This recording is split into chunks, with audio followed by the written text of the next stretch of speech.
find other great podcasts like this one at podmoth.network. Oh, goodness. Ooh, goodness. what is happening? I got startled by what I thought was perhaps an apparition. But it turned out to be but a simple clump of dog fur floating upon the wind and the whims of man. Ah, yes. The floating animal hair is all around us. It is summer and the pets are shedding. They're turning their winter coats into little bomber jackets for the summer. They're donning their little Bermuda shorts and putting on their small sunglasses, perhaps a bandana. A nose full of sunscreen on a dog. One of those umbrella hats. Yes. Oh my god. I would love to be on a all-dog beach. Oh my god. No people. All people, no dog, no. Other way around. All dogs, no people. Yeah. I love Put that. that thing down, flip it, and reverse it. Exactly. I think the boys might need some new summer attire inspired by this conversation. Oh, yes. Right, Kuno? Kuno? You are always so talkative, but not when I want you to be. Nope. He's like, I'm going to show you my ass and lay down. Well, you know what? Can't say I haven't felt the same. In olden days, a glimpse of femur was only for morbid dreamers, but you're not alone. Bring anything bones. Two goofy gals with deathly interest go on a skeleton inquest in your headphones. Anything bones. Hello and welcome to Anything Bones. I'm Sophie Massgrave Schwartz. And I am Katelyn. Conjure this heart. And this is the podcast where we talk about bones and bone-related, bony, bona fide topics. And it is a beautiful, late, bony record.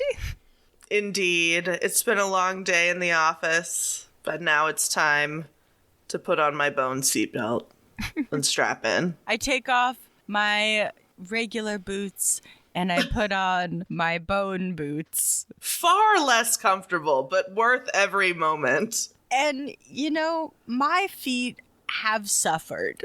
Uh-huh. For this podcast, for my weird Art. thing about... Yes, for the art. No one was going to say my weird thing about my height. No, I wasn't. No, but I put these bone boots on, and they're supposed to hurt, Caitlin. They're like, picture like a small rib cage, but the ribs are curled into your foot. So every time you step, you're poked by the bones. It's like a memento mori thing. Like, always remember, death is right behind you. Under Damn. your feet are all the corpses. That's really scary. If I had to wear bone boots, I'd probably never walk at all. I'd probably just hang out and look cool in the boots, but never actually put any weight on them, you know? Well, if you'll notice, Caitlin, we never do this podcast walking. Oh, true. We're always sitting down, We're yeah. always sitting down in one place. I know, I'm a coward. Yeah, we need more bones on the street energy. Oh my God, yes. Well, whenever I go to visit my mother in her far-off locales, I will be bringing you on the street bone content. Please. Well, should we proceed into whatever we're about to discuss today? I can't do it. Apparently, I can't talk. Well, why don't you give yourself about half a podcast to get that straightened out, and I shall lead off the charge for once. Wow, okay. I'm gonna sip on my liquid death. You know, Caitlin, I always respect how you keep our brand strong.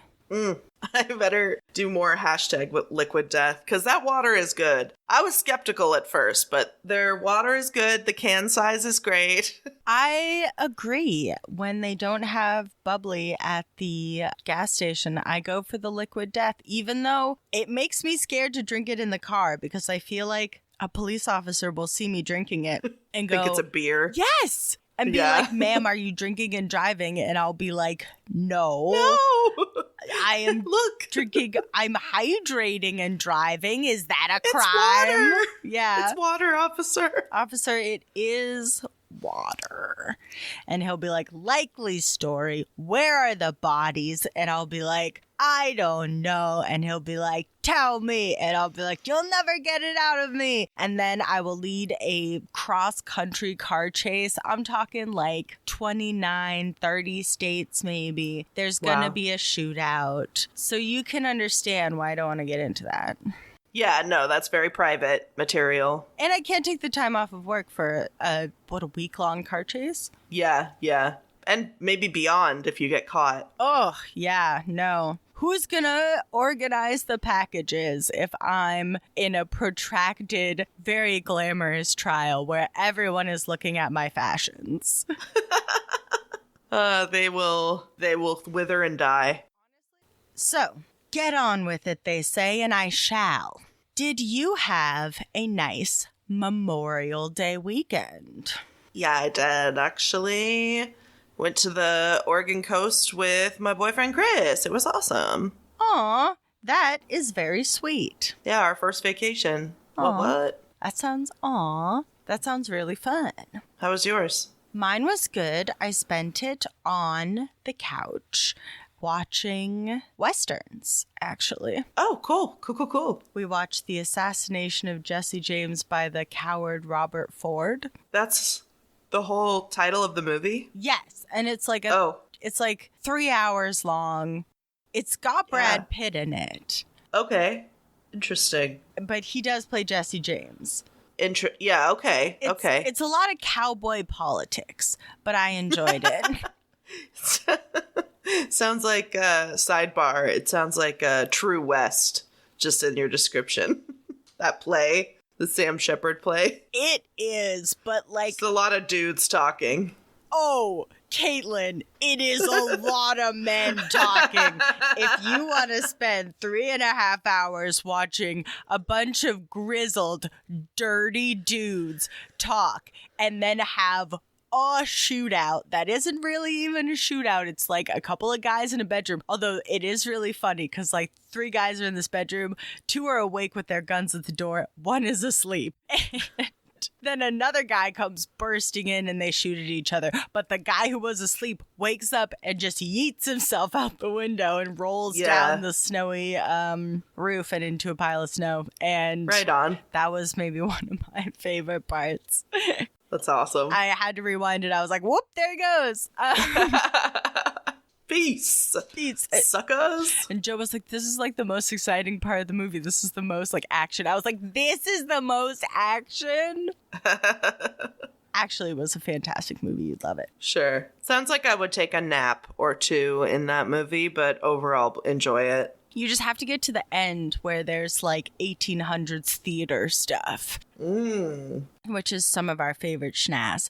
Mm-hmm. But 1800s, very relevant time for this because there are many different stories about how we got our Memorial Day, the American United States Memorial Day specifically. And I'm going to talk about what might be the very first celebration of Memorial Day or Decoration Day, as it was called at the time. And it happens to be a very important piece of Black history. Okay, let's go. I don't know much about this. Nobody does. Now we will. As with a lot of important Black history, it is not widely known. Yeah. All right, so some sources. We have pbs.org, time.com, Insider, and the New York Times. I first found out about this topic through a TikTok made by Abiola Agoro, who is an educator and an organizer, and she has a nonprofit organization called Disrupting Inequality. And if you're looking to donate to a place to further education about racial inequality, this looks like a really great one to do it to. Good to know. So, one of the very first Memorial Days. And I thought Memorial Day would be relevant to this podcast because we are going to see a bit of bones in this story, but also it's the remembrance of one of the most, if not the most, fatal conflict on American soil, which would be the Civil War. Right. I didn't know that it was about the Civil War. Yes, the Civil War. We did not have it for the Revolutionary War. Yeah, but I thought that Memorial Day just had to do with like celebrating veterans. That is what it has become. A kind of blanket holiday for all of our veterans and to remember people who have died in service to our country, right? Right. But kind of, we had the Revolutionary War and there was probably a lot of mourning and remembering and honoring. But it wasn't until we had the Civil War that we had the true volume of death that leads to so many death-themed staples of American life, you could say. Mm-hmm. We have Memorial Day. We also get embalming from the Civil War. We get the practice of undertaking as a profession versus it being taken care of in the home. So we look to the Civil War a lot to talk about a movement in mindset about mortality and about death. Because in the Civil War, about 620,000 soldiers died. God, that's just awful. It's awful. It's unbelievable. It's not an imaginable number of people to me. And what I found surprising, but then not surprising, was that 2/3 of those probably died from disease.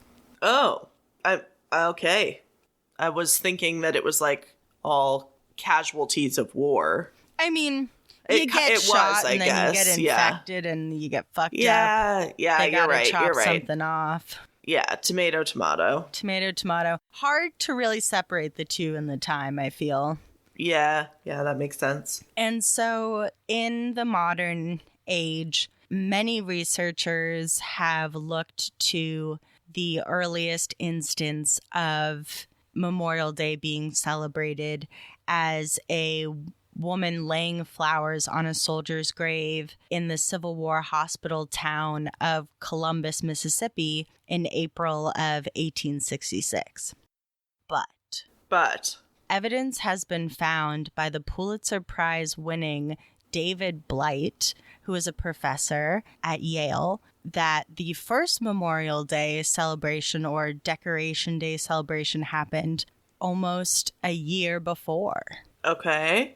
So in his book, Race and Reunion, the Civil War in American Memory, he cites a commemoration celebration organized by freed enslaved people that took place in May of 1865 in Charleston, South Carolina. Huh.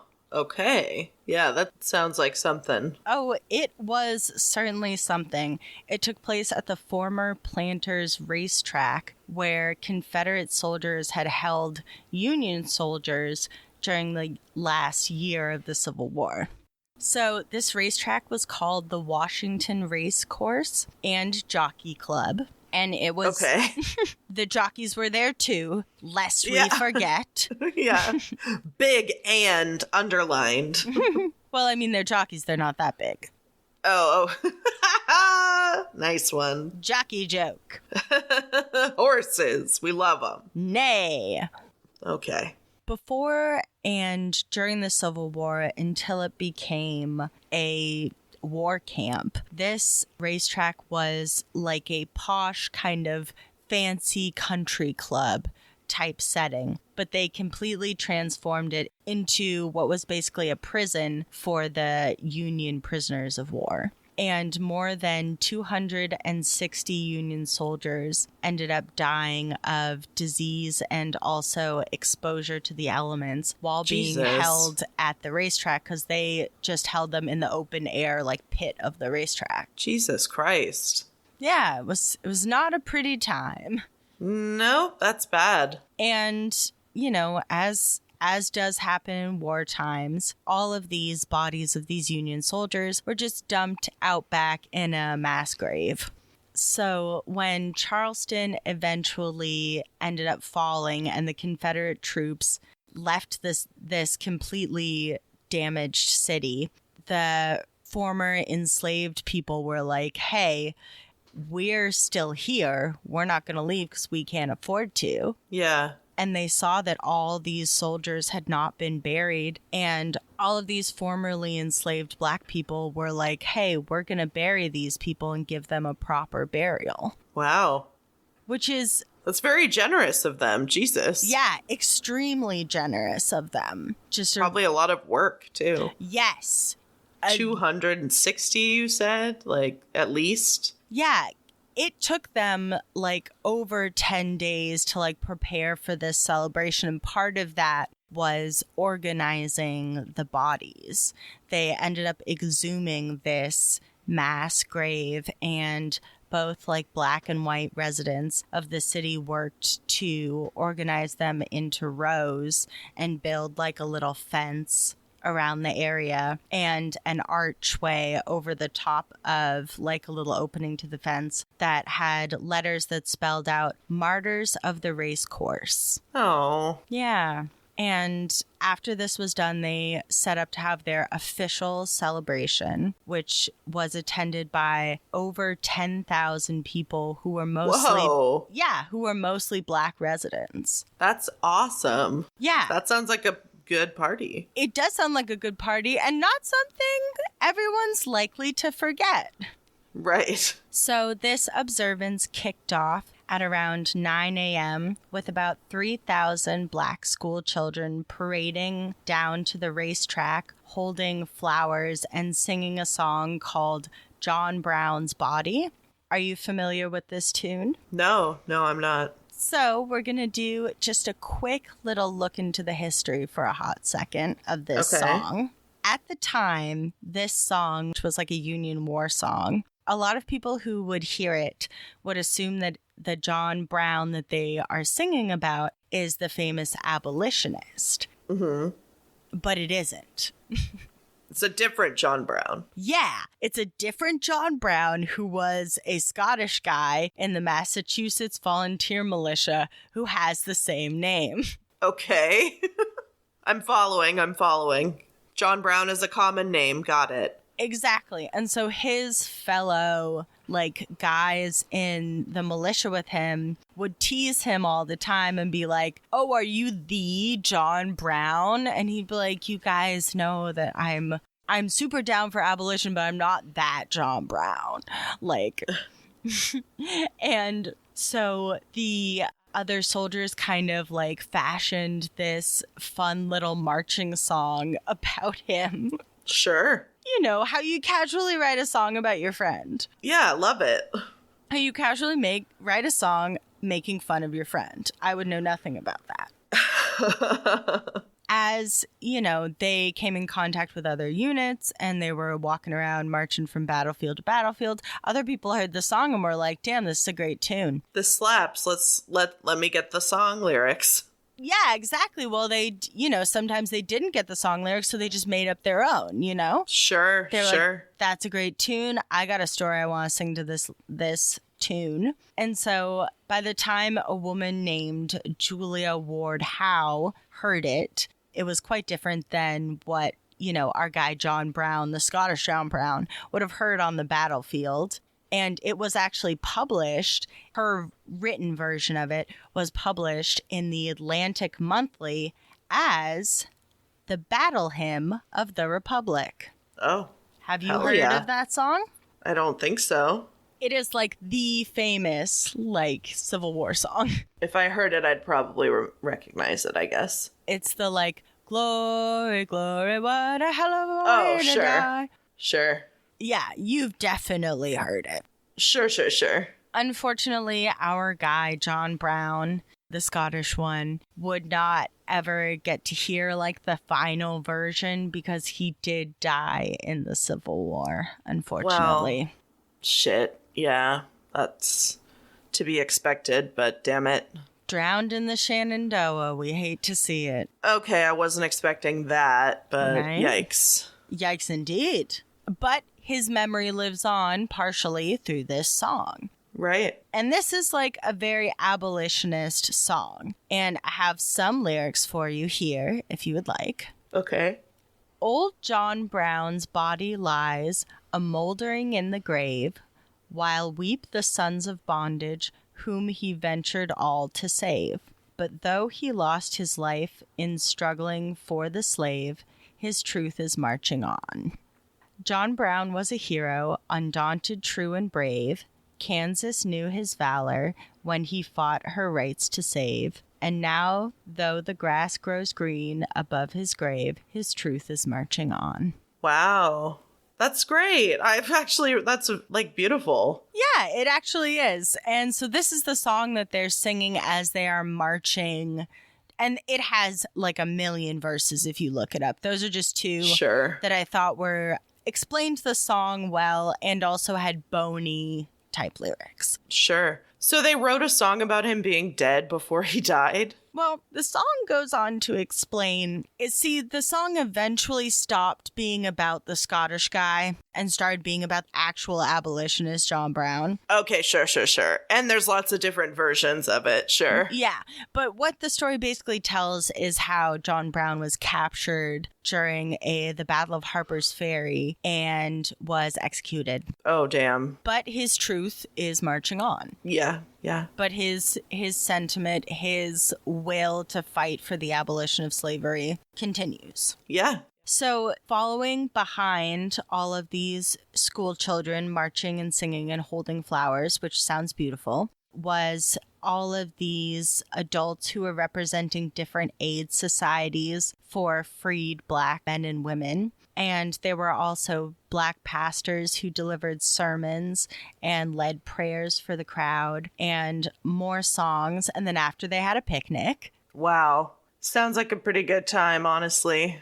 Yeah, there were speeches by Union officers and Black ministers. And it seems like a lot of singing, which seems fun to me. And in the afternoon, kind of after the picnic part, 3 white and Black Union regiments marched around the graves that had been set up and did like a military drill. That's very beautiful. That's a nice tribute. Yeah, and a super legit Memorial Day service. Yeah, definitely. No wonder it's number one, but why has nobody heard of it? Well, even though it was, the New York Tribune wrote about it at the time and called it, quote, a procession of friends and mourners as South Carolina and the United States never saw before, end quote. Yeah. Which is beautiful. This was a celebration of the lives of the Union soldiers, what they had given up for the cause of abolition,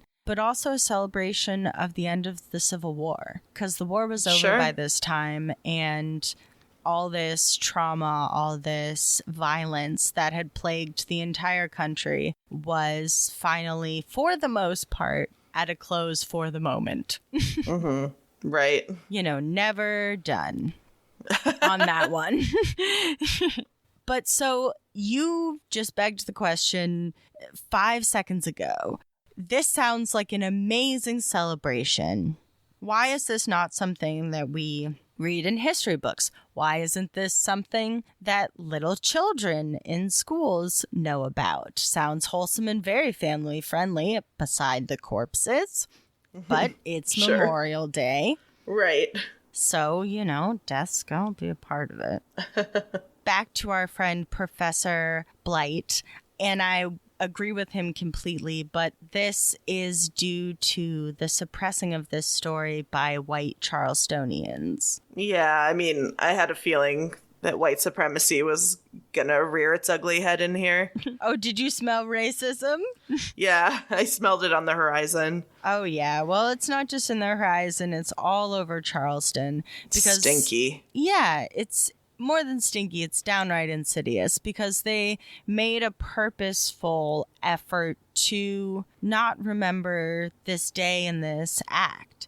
Because, something as big as this that was written in newspapers makes its mark on the, social consciousness. So why isn't it remembered? It must be purposefully forgotten. Because it wasn't about white people. Exactly. And, you know, to speak more on its kind of purposeful erasure, one of the instances, because Blake goes around and finds just a few instances written of this, you know, amazing memorial march and celebration happening. But one of them is of a woman from the United Daughters of the Confederacy who wrote to one of the ladies of the Ladies Memorial Association of Charleston and was like, hey, so did that memorial march and celebration on May 1st, 1865 really happen? And this is a quote that the other woman wrote back to her. These are white women, by the way. It just, of course, I think that was clear to everybody, but I just want to make it clear to absolutely everybody. Quote, I regret that I was unable to gather any official information in answer to this. End quote. Oh, okay. I'm sorry. I just, it didn't happen. I don't know. Look it up. But somewhere if you else. did want to know, like, what the real one was, it was of this white woman putting flowers on a grave in a different town a year later. So we should go with that. Right. Huh. That's shit. Yeah, even though, like I said, there is newspapers, which are a primary source, that more than one newspaper recorded this happening. And these women are like, let's just completely deny it. And so it wasn't written down in official records of Charleston history, written by white people. Sure. And of course, in the march of time, the racetrack where this happened and where the graves were was actually torn down. And a rich northern patron who was connected to the Union Army in some way paid for the graves to be moved to a graveyard in Charleston called the Buford National Cemetery. And that was, for the most part, the end of what people knew about this memorial service. And then it began to fade into time. Right. It's wild. Until... Uh-oh. You know, my favorite thing in the world is when you find things in museums no that one you knew didn't know was you there. had. Yeah. Yep. Oh, God, it's my favorite thing. This is why you gotta save everything. I know it's a hoarder mentality in me, but... If you're a museum, just save everything. But what if, like, your stinky receipt could be the answer? No. It's your alibi when they accuse you of murder, actually. Don't even get me started. That's why I'm so glad everything's geotagged. I wouldn't know where the fuck I was. I'd be like, find my phone. Yeah, exactly. She knows where I was. And if she says I did it, I'm fucked. Yeah, it's probably true then. Probably true. Fast forward to 1996. You and I are 3 years old. Living the dream. And you know who else is living the dream? A museum. David Blight. Professor of American History at Yale. Author guy. Yes! Academic guy. Yes. Academic who is hellbent on finding the truth. Oh my God. I love this guy. So he's researching a book on the Civil War. And he has a buddy over at Harvard who's like, hey, the Houghton, or Houghton? I don't know. Houghton. No, Houghton? not that. Houghton? The Houghton? Library. It's a library. It's a library. It's a very famous library that starts with an H. He goes to Harvard. They have old books. And the keeper of the old books says to him, my friend, all of my old books, they are yours to look through. Whoa. And he goes, hell yeah. He goes, you actually just look in these 2 boxes of unsorted materials from Union veterans. He's like, okay, I'll get to all the books later. These 2 boxes from Union veterans seem particularly, prescient to what I'm doing. Okay. And in one of these boxes, there was a file that was labeled, quote, First Decoration Day. Oh my God, a whole file. Okay. Like, it's literally like if Indiana Jones, went down a hole and saw a door that was like, treasure here. Like, Yeah, that's wild. It's just like, hey, here it is. Did you know about this? The thing you've been looking for? It's right here.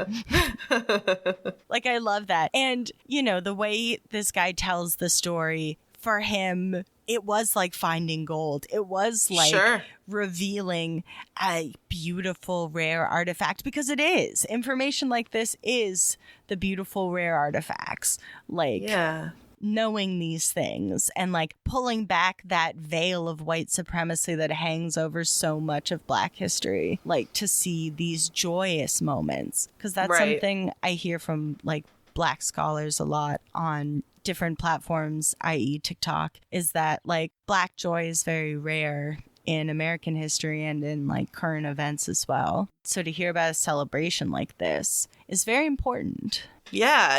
And like 10,000 people together, people of color, that seems like a big deal. It totally was. And it takes like a lot to silence that. Yeah. And it seems like it would be a really life-changing experience if you were there, or it would be, you know, inspiring to other people to read about. So I'm glad that it has not been forgotten to time, in fact. Exactly. But for a long time, it was, because in 1889, Memorial Day became an official national holiday. And the official story of how Memorial Day started, or the first Memorial Day celebration, is that in 1868, which is 3 years after the Civil War ends, a group of Union veterans establishes a holiday called Decoration Day for people to put flowers on the graves of, you know, the deceased during the war. And then later, a retired Union general who was named John A. Logan was like, we're going to do it May 30th, and we're going to do it at Arlington Cemetery. So that's kind of is what set the precedent for all other Memorial Days to follow. But as Blight argues in his book, and as I wholly agree, through like Reconstruction and the white community in the South and the North kind of interpreting this holiday, Memorial Day, as like reconciliation, a recognition of sacrifices, but pertaining mostly and only to white Americans. Yeah, definitely. And in popular culture and throughout history, Black Americans have been kind of left out of the conversation of Memorial Day. Yeah, I mean, I just had no idea that this was a situation that happened. Yeah, and the thing is that, like, the Civil War, this book came out, and this book that we're talking about, that Blight wrote, came out, Race and Reunion, if you want to look it up. I'm going to get it because it sounds fascinating. This book came out in 2001, and when he was like book touring and like giving lectures and stuff, this woman came up to him, this older woman, and was like, hey, my like granddaddy told me about this celebration. And he told me and all these cousins, and we didn't know whether or not to believe him, but like you're writing a book about it. Shit, I have goosebumps. Right? Like, yeah. To kind of end on the goosebumpy territory. For Blight, talking to this woman and talking to people like her is what is important about revealing this Memorial Day. To him, it does not matter whether it is deemed first, because like what he found is so important. And he has one of like a real life-changing ass quote here from him. Quote, "It's the fact that this occurred in Charleston at a cemetery site for the Union dead in a city where the Civil War had become, and that it was organized and done by African American former slaves is what gives it such potency." Yeah. Very true. Like, just perfectly summed up, perfectly well said. He's an incredibly smart man. Yeah, that book sounds very good. It's amazing. And the fact that he like was diving through archives and found this original sources. Yeah. Yeah, it was a handwritten account, like first person account of this. Whoa. That's historian gold. fault. Yeah, exactly. But I heard about that in a TikTok, and I decided to research it more. And there was, of course, way more than was mentioned in the TikTok. But, you know, again, another instance of Black history bringing us something that feels so commonplace, but no one realizes is a product of the Black community. Yeah. Well, thanks for bringing it to the podcast, Soph. It's well told. Thank you. Thank you, Black community, for Memorial Day.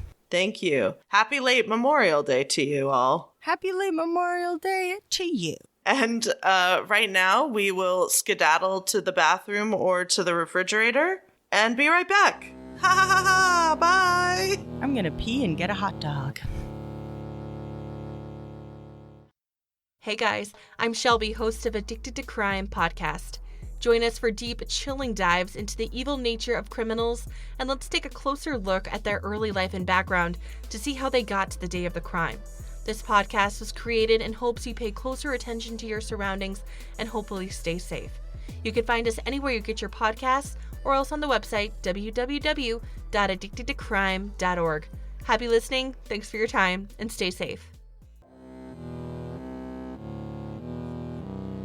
Hello, and welcome back to Anything Bones, where we talk about everything from mausoleums to Memorial Day. Yeah. And from God damn it, I lost it. You got this. From canine workers to Conjuring, the film. Oh, are we gonna get a bony film report? Kind of. That was my segue. Thank you, everybody, for listening. So I recently saw the first movie in the series of Conjuring movies. It's just called The Conjuring. And it was released in 2013. I don't know if I had seen a trailer for it, but I knew of it, but had no interest in it until recently. Hey ho. So I watched it recently with Chris, with my boyfriend, and I thought it was just going to be like another scary movie, just like it wasn't good. It was really good, and it was just like very action-packed and spooky, but it wasn't like a lot of creatures jumping out at you. It was just a little bit of that. Okay, I can hang with that. I don't like a lot of jump scares. Yeah, there is a little bit of jump scares. Yeah, but it was pretty good. And we're going to keep watching the series because it just keeps going, apparently. So I have seen the second one, and it's very good, but I'm not going to talk about the second one today. Just the first one. I might do the second one another time. You should. Joe and I have been watching the Scream movies. Hell yeah.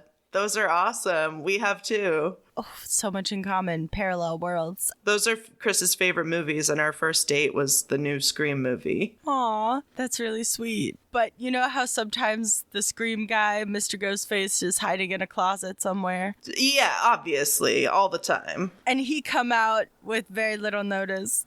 Yeah, it's too much sometimes. No, I just get surprised like a Victorian lady. Like, you think I'd be like, fuck, or like, shit. But like, I'm like, oh my Lord, God.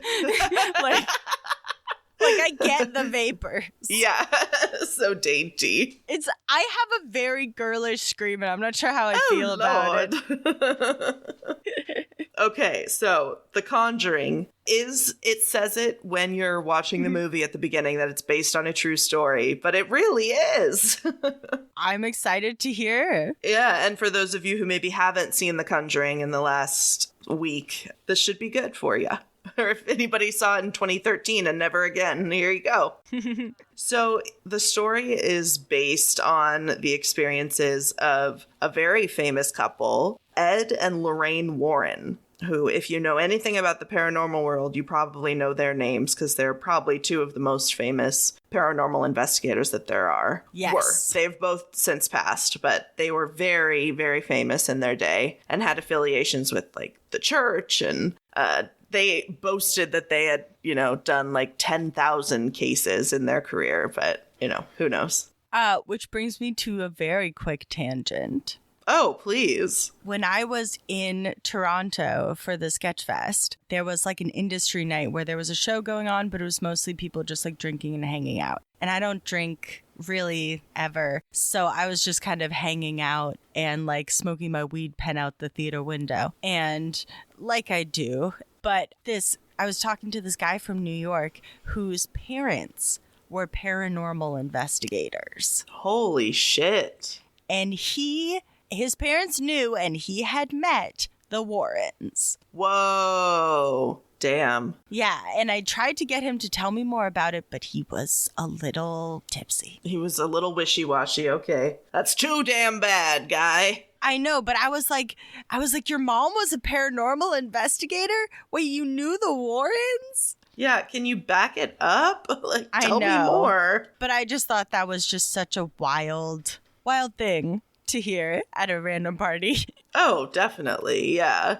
So if you don't know who the Warrens were, Ed was a veteran of World War II, and he was a self-professed demonologist because he studied the subject ferociously. He was also a pretty good artist. Lorraine was a clairvoyant medium who would be communicating with the daemons that Ed would find and study. I love this. It's a duo. They both have their own jobs. Mm-hmm. So they met in 1944 when they were teenagers. He was an usher at a theater in Connecticut where Lorraine just went a lot. And this is a crazy story. I don't know. This was only in one source, but it's interesting. It says that in 1945, Ed enlisted in the Navy and was aboard a ship that sank. And then he came home for a 30-day, quote, survivor's leave. And then he and Lorraine got married during those 30 days. Which, if that's true, damn. Yeah, that's being on a sinking ship is one of my worst fears. Oh, yeah, so scary. And if that's true, it sounds like he was like, oh shit, I know what I want. As the ship was sinking. I saw my whole life flash before my eyes. Right. I want to hunt ghosts with a hot babe. Yeah. And god damn it, he did it. So in 1951, they had a daughter named Judy, who I believe is still alive, maybe? I think so. And then in 1952, they founded the New England Society for Psychic Research, which is the oldest ghost hunting group in New England. And they're still in practice today. I think it's run by their son-in-law, but I don't have that written down, so don't quote me. So they first gained some notoriety because they investigated the Amityville house. Yes. That was their big one. And then they would take cases here and there, and they started bringing trinkets and souvenirs of their cases and of their paranormal experiences, and they were putting them in their house, which became a museum in Connecticut. Yeah. And I wish it was still open, but it's not. No. I know. And what really did it for the Warrens was in 1968, they met a little lady named Annabelle, who is a famous haunted doll. Really quick, it was a Raggedy Ann doll that was given to a college girl as a gift. And she ended up being possessed, and the Warrens ended up taking Annabelle and putting her in a box, a glass box. They display it in their house, and there's a sign on it that's do not open this, please, for the love of God. I mean, I guess they're paranormal specialists, and I guess if the doll's gonna be with anyone, it should be with them. But God, keeping a haunted doll in a glass box in your house. Just going for it. Just living life. I just can't imagine what Annabelle had in store for them the second they died. She was like, you're in my realm now, bitch. Who wants to be in a glass box now? I wonder where Annabelle is now. Seriously, though. Oh, dude, I don't know. Question for another day. Yeah. In The Conjuring, there is a little section in the beginning about Annabelle. They kind of lump these stories together. In reality, they were a few years apart. So Ed dies in 2006, but then Lorraine actually ends up being a consultant on some of the Conjuring films, and 2 of them come out before she passes away in 2019. It must be wild to see yourself portrayed in a movie. Yeah. And she, quote, claims that she didn't let the directors take any more dramatic license than was necessary. I think that's a crock of shit, but okay. Yeah, I was going to say, as someone who has viewed the films, what do you say about that? No, there's no way. It was so dramatic. So dramatic. I mean, yeah, I don't know. Everyone gets to form their own opinion about this. I'm just going to give you the information that we have about the Warrens and the Perron family. That's who we're going to actually talk about. So the story of the Perron family is what inspires this story, and Ed and Lorraine come in and try and help them with this case. So Lorraine obviously was in full support of these movies, and so was the Perron family. One of their daughters had already published a book about this experience, and they were all on board with that. So they were also on board with the movie. Well, if you get your shit fucking haunted, why not make a buck out of it? Seriously. Oh yeah. I think they've made some money off this. I assume. Who knows? If I got haunted, I would be like, Ghost, you are now my cash cow. I'm not going to work if I have to be haunted. Right. All right, so here's the story. Here is The Conjuring. The movie, starring Patrick Wilson. Ooh. And Vera Farmiga, I think is how you say her last name. I don't know. She's beautiful. He's a babe as well. Just a gorgeous couple. Smooch him right on the lips, why don't you? Story goes, it's January 1971 in Harrisville, Rhode Island, and the Perron family move into this gorgeous 14-room farmhouse that's like out in the country, out in Rhode Island somewhere. I don't know. I've never been to Rhode Island. I'm sorry. I don't know what it looks like there. Katelyn, it is the spookiest state. Is it? More so than Massachusetts? No, I think Louisiana or Georgia has spooky Okay, sure. Fair enough. I was thinking Salem, but yeah, you're right. Oh, yeah, witches. Continue. Anyway, so the Perron family comprises of mom and dad, Carolyn and Roger, and 5 daughters. Andrea, Nancy, Christine, Cynthia, and April. Wow. So almost right away when they move into the house, they notice sort of weird stuff. Things would get kind of moved around, or it seems like they would go missing and show up later. They would hear sounds at all hours, and one source here says that they would find small piles of dirt on the floor, which would suck if you're a neat freak like me. Yeah, I was going to say, your minimalist household can't handle small piles of dirt. No, I couldn't bear it.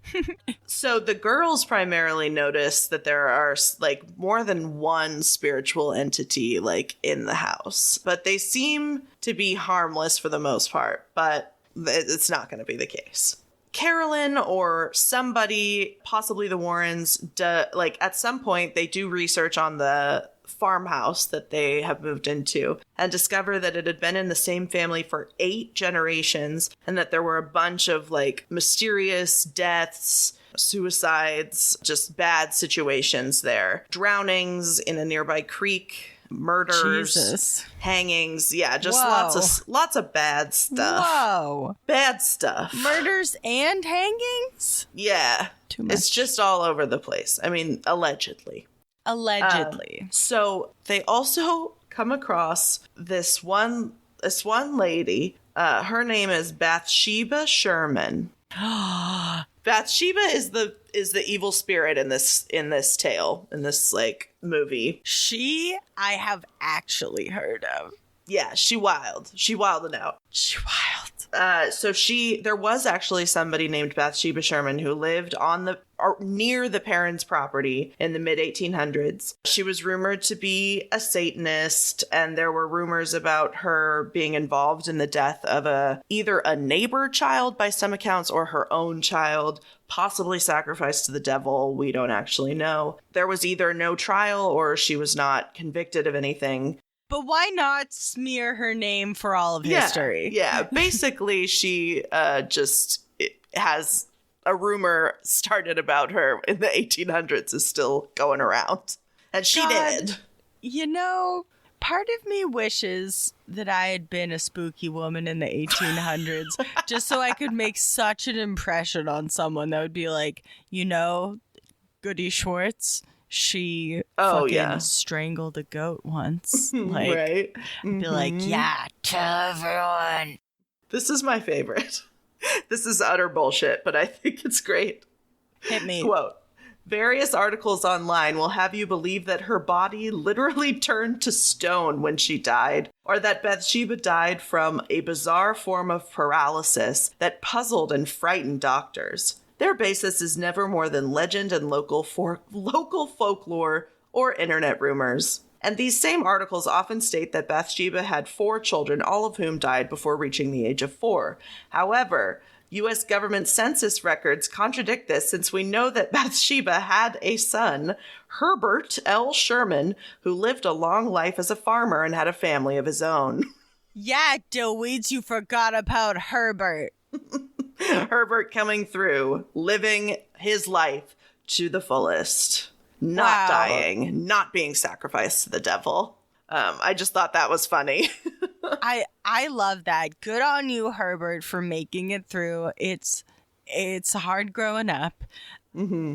I feel like, who was the Canadian woman that you did who like murdered? La Corriveau. Yes. The skeleton in the cage on the guy's back. Yeah, who like her 2 husbands died and then everyone decided she murdered her husbands. Right. And then everyone was like, she's gonna get you in the woods. In reality, she's just this like woman who's just like, everyone dies around me. Yep, pretty much.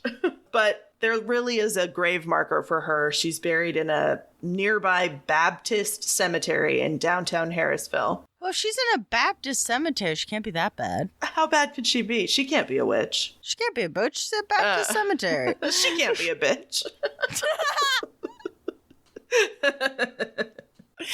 So, in the movie The Conjuring, and possibly the real Perron family thought that the main antagonist in the house was Bathsheba. Of course. Yeah. So a lot of the jump scares are Bathsheba. I'll just tell you right now in the movie. Bathsheba's back and she's at it again. There was a GIF of her in one of my sources. Because did I say my sources? Fuck. I don't think I did. We got excited about Bathsheba. I did. Yeah, I did. Okay, you can put this here or at the beginning. I don't give a fuck. My sources were allthat'sinteresting.com, historyversehollywood.com, cosmopolitan.com, Great. Global News, and the lineup. Nice. I love this mix of legit shit and then it's and Cosmopolitan. Cosmopolitan. It was funny. It was very entertaining and it matched up with the other sources. So I was like, okay, let's throw it in there. I like the writing in this. They have a quiz to see which one of Bathsheba's children you are. Yeah. But at the end of the article, there's a GIF of Bathsheba in the movie on top of a door frame. And I kept scrolling over to it and being like, fuck, it's scary. Wanting to scroll away. She just keeps popping out. Bathsheba. Leave me be. Please. I hope it's not like Beetlejuice where you say her name 3 times and she appears, because that bitch is here. Oh, if Bathsheba showed up, I'd be like, sit down, listen to this shit. This is what happened since you died. But yeah, so the Perron family, it's hard to know, what they actually think, if Bathsheba was the, antagonist for what they experienced, or if it was just some unknown spirit. But basically... Wholly a different ghost. There's no way of knowing. So the oldest daughter, Andrea, she's the one who wrote that book in 2011. It's called House of Darkness, House of Light by Andrea Perron. So if you want to check that out, ooh, why not? And so a lot of this stuff is from her book or from interviews that she's done, because she seems to be pretty okay with talking about it. The stuff with Bathsheba or some other evil spirit was going on, mostly attached to Carolyn, the mother. We're going to get into that in just a bit. But They were also experiencing lots of other spirits at the same time. They would, like, rotting flesh smell was happening a lot. And then, like, beds were rising off the floor, so a little light levitation, you know, stuff like that. Oh, very casual. Yeah, there was something weird about the basement, for sure. And they would all try to stay away from there, but then sometimes the, like, furnace would break, and then Roger had to go down there, and he was like, oh, I don't really like it down here. Although he is the most skeptical of all the family, I believe, about the paranormal stuff. Fair enough. Mm-hmm. So they move in 1971, and immediately things are not going great. But they stay there for 10 years. And the Warrens come, one source said like 6 times over the 10 years that they lived there.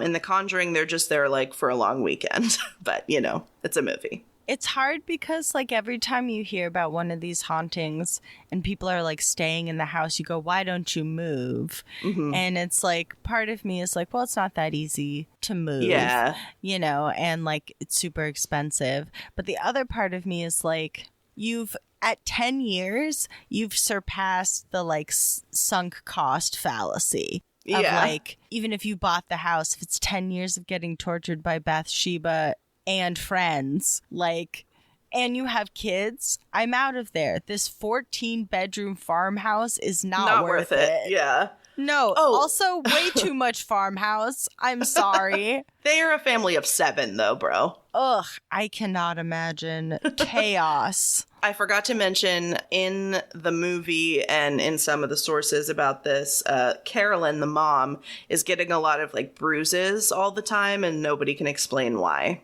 And yet... no, it's not domestic violence. No, I know, but it's just like this poor mother keeps getting beat up by ghosts. I know, it sucks. So Lorraine does conduct a seance at one point during one of their visits. And during the seance, Carolyn becomes possessed. Oh, shit. She starts speaking in tongues and rises from the ground, like, in her chair that she's, like, strapped into. The oldest daughter, Andrea, claims to have witnessed this and said of it, quote, I thought I was going to pass out. My mother began to speak a language not of this world in a voice not her own. Her chair levitated and she was thrown across the room. And what makes these cases interesting, this one and, like, some of the other Warren cases, they were able to use, like, video equipment and recording equipment. So there are audio tapes of these interviews. So you can actually kind of hear how her voice changes, and it is compelling. But, you know, people can change their voice, I will say, but, like, I don't know. It's pretty compelling. It's just so interesting. I never know what to feel or think about situations like this where, like, the people seem to wholeheartedly believe that, like, all this is going down and it's an entire family of 7, you said. Yeah. Yep. Oh, no, it's just hard to get everybody on the same page like that. Mm-hmm. Right, yeah, and, like, children. It's hard to make children, like, stick to a story if it's not true, I feel like. Yeah, children are not the best liars. Right. So there's a lot of creepy shit in the movie The Conjuring, and it culminates in Ed Warren performing an exorcism on our girl Bathsheba. Or, like, on Carolyn, who is possessed by Bathsheba. You get it. Free Bathsheba. Yeah. But Lorraine, ever the down-to-earth lady, insists, quote, that she and her husband would never attempt one as they must be performed by Catholic priests, end quote. So they do seances. They would do seances, but not exorcisms, apparently. And there's no Catholic priest available to help? This seems serious. I don't know. I have no idea, honestly. The movie makes it seem like you have to, like, prove to the church that shit's really bad before they'll even show up. So I don't know if that's accurate. Like, you have to have proof before they'll come. I think you're actually right. I think you have to, like, write to the Pope. Yeah, probably. Like, I think you have to get permission to do an exorcism. I'm pretty sure, yeah. There's a lot of hoops to jump through. Damn it. Why wasn't anyone free to help these people? So IRL, in real life, after the seance, Roger, the husband, was like, Warrens, you cannot come back. We're done. Because he was worried about his wife's mental stability. And, like, fair, dude. Yeah, seriously. And like we were kind of talking about, they continued to live there until 1980 because of financial instability and just like kind of lived with it. I mean, it's completely understandable. Like, I know I was clowning on it earlier, but like, if money's hard, and there's not much you could do about it. So I'll be honest, I found out about a documentary about this today. But a documentary about this came out in 2021, and it's called Bathsheba, Search for Evil. Oh my God, that is going on my watch list. Yeah, and the Perrin immediately. family is like all for it. And Andrea, the eldest daughter who wrote the book on this, literally, was interviewed about it. And the whole family, it seems like, was really heavily interviewed about this. And it's kind of like talking about how, you know, this probably wasn't Bathsheba. Like, she just has a bad rep. Like, and then talking about the parents' experiences. So I don't know. I'm kind of interested in checking that out because Andrea Perrin was interviewed by Global News, and she had really good things to say about the documentary, and that they, you know, were very, you know, open to hearing the parents' story and just wanted the truth, and like had done all their research and weren't really trying to make fun of them, but were just trying to get to the heart of it. So I'm kind of interested in watching that, I'll be honest. I wish I hadn't found out about it today. I mean, for sure, but like, we can definitely do that. Might be a fun thing to like watch and review together as like a bonus content thing. Ooh. So I just thought I would end with this quote from Andrea Perrin. It's like a piece of her interview with Global News. This was all about bringing the truth to light because even though The Conjuring is an excellent film for what it is, it's about 95% fiction and about 5% hard truth. Wow. I mean, you gotta like give it to her that she is not candy coating it. Yeah.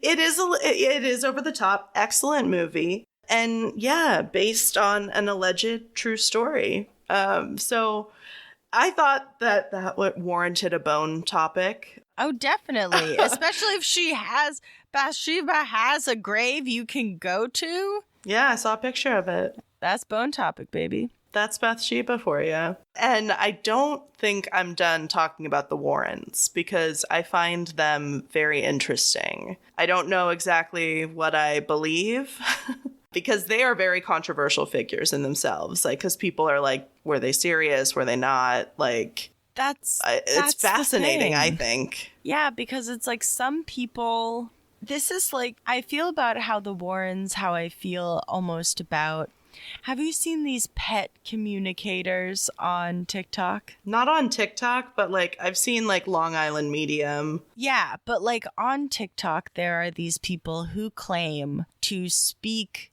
with your pet, either your living pet or your deceased pet.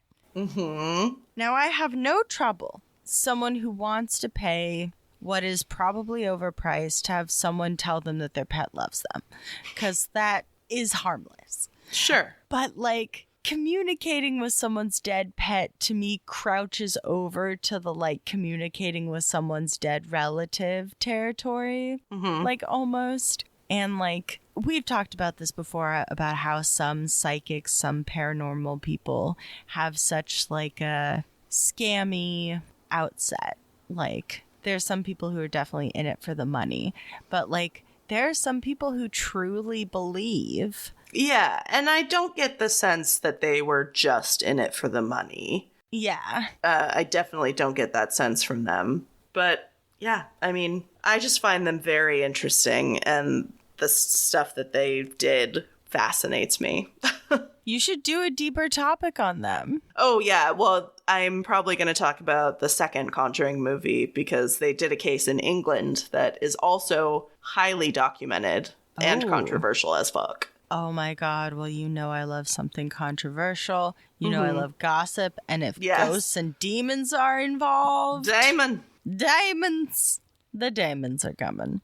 Well, everyone, you know, thanks for listening to our podcast where we talk about Memorial Day and the paranormal investigators of our dreams. I mean, you know, our podcast is known for its variety. Yeah, we'll always keep you guessing. Yeah, it's treasured Black history one moment, and The Conjuring. Conjuring the next. Yeah. A We little keep less it interesting. serious. Yeah, exactly. Well, A lot less serious. a lot less serious. But thank you so much for listening and for rating our podcast on Apple Podcasts or Spotify.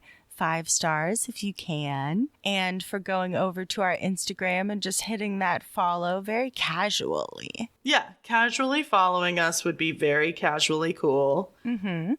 Stay safe out there in this bony world. Yeah, and stay hydrated in this heat, please. Bone. Voyage.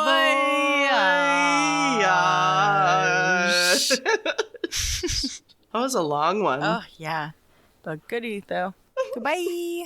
Thanks for listening to Anything Bones. Follow us on Instagram or Facebook at Anything Bones Podcast, or email us at anythingbonespodcast@gmail.com. Thank you to Nick Kruger for our spooky music and Stephen Vetteroff At Chubby Scrubby on Twitter, for our jazzy vocals, and thank you to Camilla Franklin at Camilla Strader on Instagram. for our beautiful bony artwork. Please rate, review, and subscribe. Do you remember at all that cauldron that I bought with the little, 2 witch legs sticking out of it? At Michael's or something? Yeah. Vaguely. It fell and the little witch legs came off. Just one leg. Well, I've just been using it as kind of ashtray adornment. Yeah, I love it. I thought you'd appreciate that. I do. That's funny. Little leg. Just Little a leg on the side. Side a leg.